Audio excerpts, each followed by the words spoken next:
Colonel Crockett, as his friends like to call him, had a rough time of it during that election. His opponents tried every trick they could to bring him down. First, they said he was too illiterate to be a member of Congress. Now, some folks like to criticize me for my spelling and my grammar. And I got to confess that they have a point. After all, I spent so much of my life fighting to keep alive and fighting to keep my country alive that I never had time for any fancy book learning. Still, I'm here to tell you that I can get more action out of those Washington politicians than a dozen eye-dotting, tea-crossing, dishwashing, mealy-mouthed bookworms, and that's a fact. Anyway, if I tried to pretend like I was a highfalutin, why, then I'd just be like the blackbird who tried to impress his lady by strapping some peacock tail feathers on. When she saw him, she laughed so hard that she blew those feathers right off, and you folks would have every right to do the same to me. Next, they accused him of drinking to excess. Ladies and gentlemen, I'm sure that you're aware of the great respect I have for Colonel Crockett.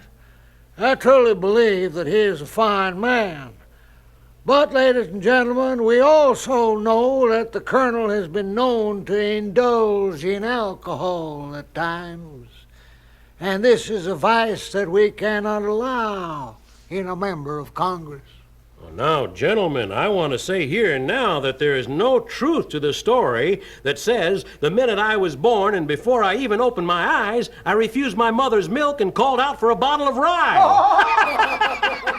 There are those who accuse me of being a drunkard, but everyone within the sound of my voice knows that this is a bare-faced lie. There's no way in the world that whiskey is going to make me drunk. Yes, some men accused Colonel Crockett of many things, but no one ever accused him of being a cheat or a thief. Everyone knew that Davy Crockett was the most honest man they could ever hope to meet, which is why he was able to get away with his next story. Everyone knew that he loved his wife and children very deeply. They were the most important thing in his life. But still, this story was too good for him to pass up.